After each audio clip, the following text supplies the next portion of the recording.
ज्या ठिकाणी पार्वती कुंड आहे, म्हणजे की ह्या ठिकाणी आपण बघाल तर पाठीमागेच कैलास आहे. म्हणजे या कैलासावरती इथून आपण यात्रा चालू करतो जेव्हा आपली कैलासावरती यात्रा होते.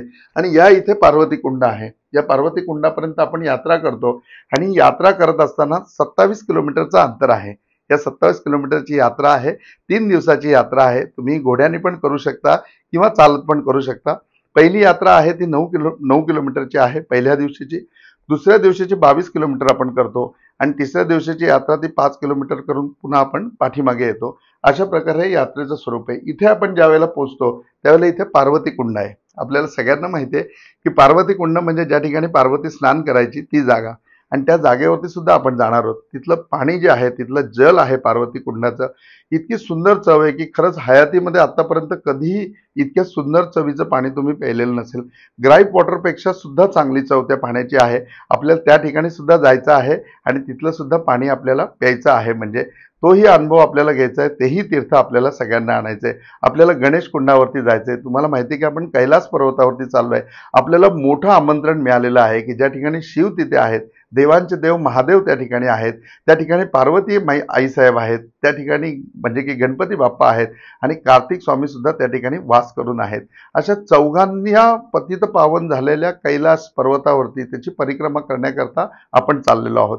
आपल्या हिंदू धर्माप्रमाणे शिवाला पूर्ण प्रदक्षिणा घेतली जाते, म्हणून याच्यामध्ये कैलासाला अर्धीच परिक्रमा होते आणि अर्धी परिक्रमा जी आहे तो परिक्रमेचा भाग ते कैलासचं पूर्णपणे आपल्याला म्हणजे की शिवांचं सुंदरता त्याचबरोबर त्याचं वैभव हे आपल्याला मानसरोवरच्या बाजूने पूर्णपणे बघायला मिळतं.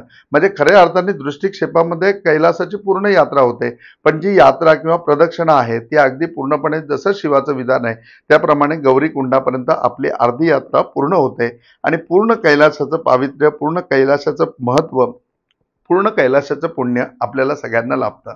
आता ही यात्रा करत असताना याच्यामध्ये अनेक अशी तीर्थक्षेत्र आहेत, अनेक ठिकाणं अशी आहेत ज्या ठिकाणी आपल्याला जायचं आहे, त्या ठिकाणी दर्शन घ्यायचे आहेत.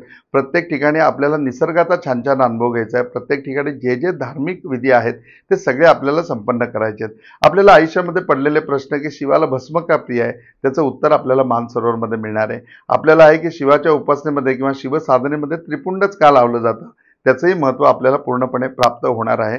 कैलास राणा त्याला कैलासाचा राणा का म्हटलं जातं तेही त्याच्यामध्ये आपल्याला माहिती होणार आहे. अशा असंख्य गोष्टी की अखंड शिवपुराण तुमच्याबरोबर पूर्णपणे प्रत्येक सत्संगामध्ये मी तुम्हाला सांगणार आहे. त्या शिवपुराणाचा आपल्याला लाभ होणार आहे. त्याचबरोबर आणखीन या आध्यात्मिक साधनेमध्ये त्या ठिकाणी गेल्यानंतर हे शिवाचं पारद शिवलिंग म्हणजे की ज्याला आत्मलिंग असं म्हणतात, तर हे पारद शिवलिंग सुद्धा आम्ही तुम्हाला देणार आहोत.